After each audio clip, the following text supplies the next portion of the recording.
Good morning, this is Emma from Way to Fitness. I'm just back from a quick dog walk, which is why I'm in my purple. I'm not in my Way to Fitness sweatshirt. But it's my morning off, so I've had a lovely walk and now I fed the dogs and now I'm going to get some bits of admin done. Good morning, Alison. Good to see you. So today is day 3 of Ditch the Love Handles. And today we are talking about fat in the diet. So, there's a little robin. Just while we're waiting for a few people to join, I'll just see if I can turn it round and you can see, it's just flown off. Oh, well. I tried, but it was a really lovely robin. Right, good morning, Alison and Karen and Alison. Fantastic, good to see you. Good morning, Lorna. Fantastic. Day 3 today. Ditch the Love Handles, okay? And today we're talking about fat. Good morning, Lou. Dietary fat that you eat. Good morning, Karen. Fantastic. How are we all feeling after legs, bumps and tums last night? Oh, do tell me. Good morning, Sue. Fantastic. Casper's decided to join me for no. Don't join me, Casper. Stay behind the gate. There's a good dog. He's already been out for an hour this morning, but he's still got way too many beans. Before I talk about fat, good morning, Neil. Before I talk about fat, these are the little beauties I was talking about yesterday. Red lentils. And these are what I put in all my savoury cooking, my stews, my casseroles, my soups. Hi! Red lentils are superb. And if you don't use them regularly, you need to put them on your shopping list so that you can add fibre to your diet and improve your digestive health. And they are fabulous. Red lentils are the business. Okay, so let's talk. Day 3 today of Ditch the Love Handles. So day 1, good morning, Margaret. Day 1, we talked about some goal setting and actually writing down what your goals are. So I've personally written down my goal for 2 weeks, my goal for 1 month, my goal for 3 months, and what do I want to achieve in 6 months. Your goals need to be really real. Not just, I wouldn't mind just being a little bit smaller. Oh, good. Well done, Lorna. Well done. She uses red lentils. They need to be specific. So like I want to, whatever. Goals are personal. So there's no good me telling you mine because they don't mean anything to you. They just mean something to me. But I know what I want to have achieved within so many weeks. Even if it's just, I want to achieve in 2 weeks' time, I want to achieve alcohol only at weekends. That could be a manageable goal for some of you. That means nothing to me. I don't drink alcohol. Okay, so it's got to be a personal goal. So day 1 was goal setting and taking your measurements with a tape measure. We only ever get on the scales once a month max. Day 2, yesterday we were talking about carbs. Day 3 is fats. Okay, who can tell me what you think, why the body needs fat? Give me a few answers. There is no such thing as good and bad food, okay? It's all about the proportions. There's nothing that you should definitely never, ever, ever, ever have. But there's some stuff you don't want to have too much of, okay? And I would say fats are very, very important, but you don't want to have too much of them. Can anyone tell me reasons why we should have fat in our diet? Come on, 10 of you are watching. I'd like a few answers. Why do we need fat in the diet? Go on. Do you remember O-level biology? To lubricate your muscles, okay.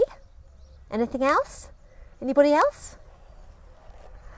Okay, so as you're a little bit... Andy would say it's probably because of the lag on the internet, Emma. But because we haven't got all day, shall I tell you? Okay, fat's required for energy. Oh, the robin's back. Oh, that's nice. To keep your skin healthy. Absolutely. Yep. Keep your skin healthy. So basically, we need fat in our diet for energy. And fat also helps us absorb fat-soluble vitamins. And those are vitamin A, vitamin D and vitamin E. Okay, so you need fat in your diet for energy and to help your body absorb fat-soluble vitamins. Like carbohydrate and protein, any fat that is not used by your body cells or turned into energy will be stored as fat. There's no doubt about it. Okay, so Fat is very high in energy. It has a lot of calories attached to it, twice as many calories in a gram of fat than there is in a gram of protein or carbohydrate. All right. So you want to have it in small quantities. Now, I've been looking on the, I've been updating, when I was looking on the NHS Choices website, and there's an Eat Well website, and it talks about different types of fat. Okay, so we know there's saturated fat, there's unsaturated fat.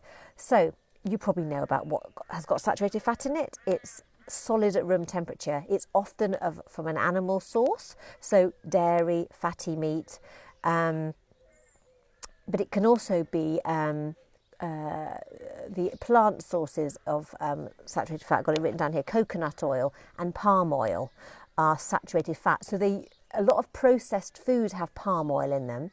And obviously things like fatty meat, cream, cheese, pastry, chocolate biscuits, chocolate biscuits have all got saturated fat in them. For your heart health, you want to be choosing more unsaturated fat. So those divide up into mono unsaturated fat and poly unsaturated fat. This won't take long, but it's important. So we want to be having more unsaturated fat for our heart health, okay? Because if your heart's not healthy, the rest of you won't be healthy. So unsaturated fat, mono unsaturated fat is in stuff like olive oil, rapeseed oil, avocados, nuts and seeds. All right, and the nuts in particular are Brazil nuts, almonds and peanuts. Polyunsaturated fat, there are two types, omega-3 and omega-6. Omega-3, now I will undoubtedly be low in this one.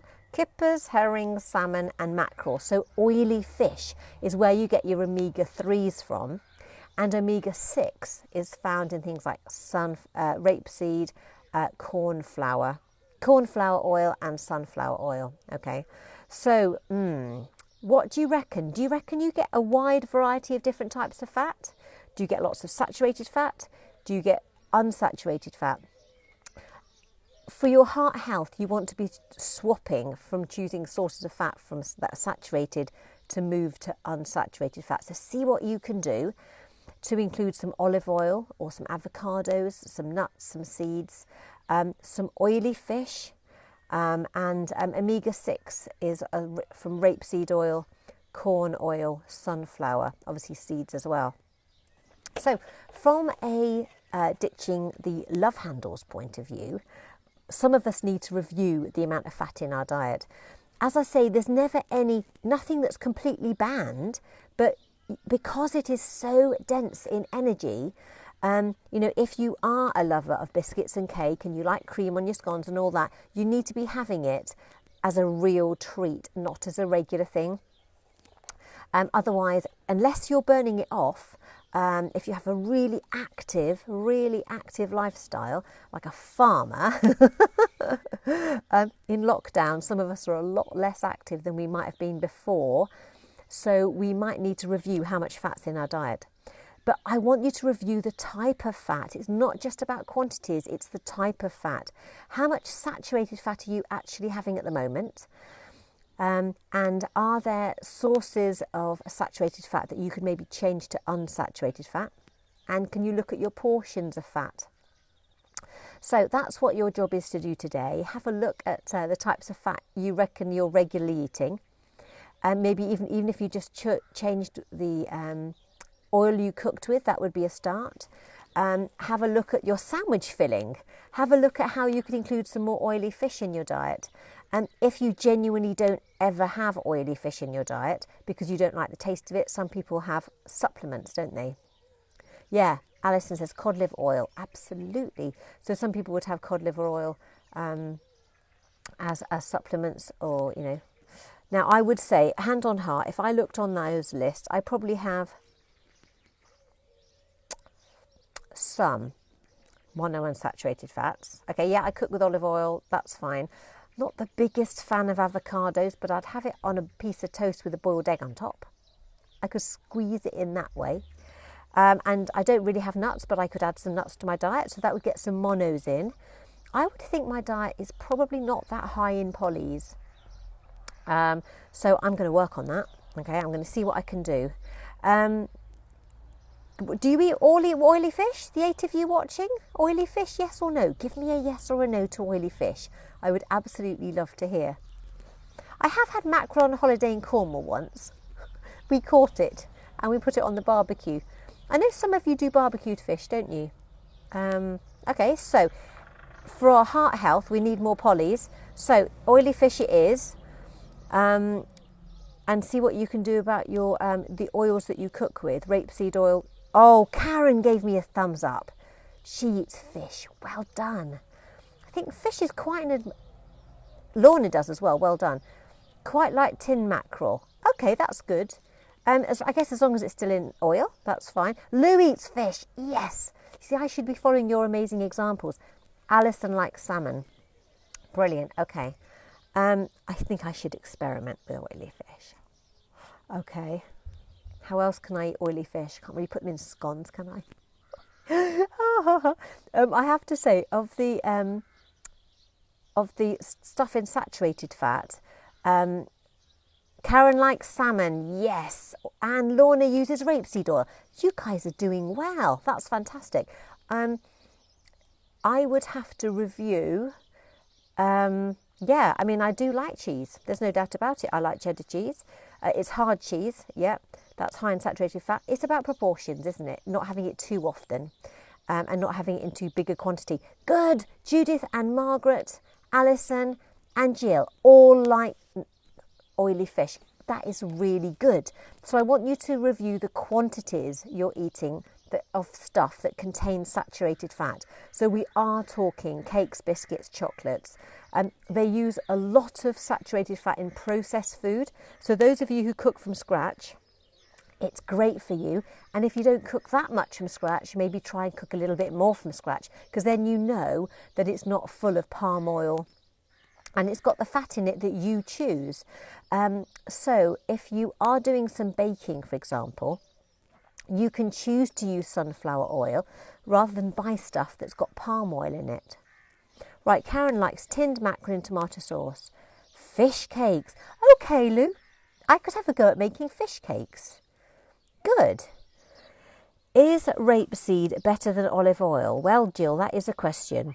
Now, looking at my little card, olive oil is mono, rapeseed is poly. Okay, so it's your take. It depends what else you're eating. I know that certain things, if you're lightly frying them, I don't think olive oil is good for frying, is it? So you need to have a look. I can't totally answer that question, Jill. Have a look into it yourself. But I know that rapeseed oil has got omega-6. That's a polyunsaturated fat. Olive oil is mono. They're both better than lard. They're both better than butter. I think they are going to be both good for you in moderation. Okay, so you need to remember how high in energy fat as a total thing is. So it's about the quantities. Okay, for those love handles, you need to be reviewing what's got fat in it that you eat and look at your proportions. Okay, and then your proportions in the mirror will change. Fantastic. Rapeseed. This is useful, Lou. Thank you. Rapeseed has a higher smoke point than olive oil, so better for frying. There you go. If you're frying, Jill, you need rapeseed, not olive oil. Olive oil is good for frying extra virgin oil. Okay, so it's about how hot you get it. Okay. And also you can use some olive oil in your salads, can't you?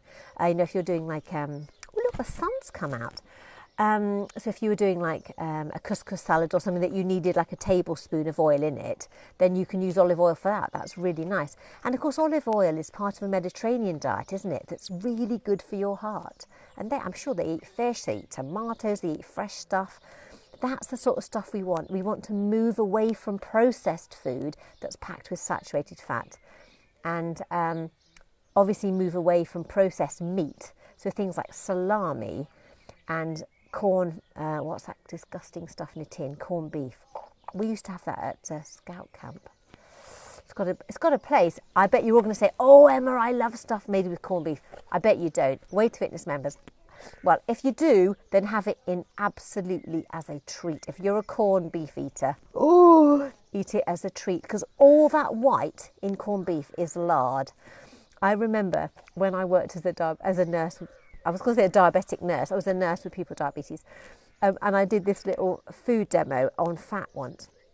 And I bought a tin of corned beef, okay, and I turned it out on a saucer, and we had that on one saucer, and on the saucer next door was the biggest lump of lard, which is what the fat content of that tin of corned beef I had on the saucer beside the tin of corned beef, and it was absolutely shocking. And I think I would have done that at College Surgery in Columpton, so that would have been in the late, about, I don't know, 2009, so about maybe 10 years ago. And I can swear I have never touched corned beef since that day. I used to quite like it. I quite liked it in a sandwich. That was my dad. He got me into corned beef. But since I did that, how much fat is in this tin of corned beef and did the equivalent amount in lard on a saucer next door to it, I have never touched corned beef since. Oh, remember that when you're reaching for a corned beef sandwich. Good morning, Jenny. So, fat was today's subject for our Ditch the Love handles. It's very high in calories. Eat it sparingly, eat the right types of fat for your heart, because you want to have a healthy heart for a very long time. And saturated fat will fur up your arteries. Good morning, Ian. Ian, do you like a corned beef sandwich? That's what we were talking about. Just occasionally is what we're saying this morning. Right, so that is the end of day 3, Ditch the Love handles, okay? I'll be posting this live now, so if you've just joined me, you can watch it from the start. Fat is not bad for you, but lots of fat is not good for you, okay? It's about proportion and it's about the types of fat you have. Sadly, Ian, the types of fat in pasties aren't good for you. Just have them as a treat. Right, okay, so that was really very naughty. I don't even know if Ian still eats pasties. Ian, do you still eat pasties? I went to school with him, so I can be cheeky. Anyway, I don't know if he's going to answer. But see you all tomorrow. We are talking about something different tomorrow, another important subject on our Ditch the Love handles. Good morning, Graham. So, see you all tomorrow. And today is Wednesday, so we've got Pilates all afternoon, and we've got Pure Stretch tonight on our Way to Fitness closed Facebook group. Oh, what does Jill says? Oh no, I make corned beef hash with lots of veggies. Thought it was quite healthy. Well, I can say, Jill, as long as you have lots and lots of vegetables and a bit less corned beef and a bit less corned beef and a bit less corned beef, it will be healthier. Okay, right, speak to you all tomorrow. Bye, everyone.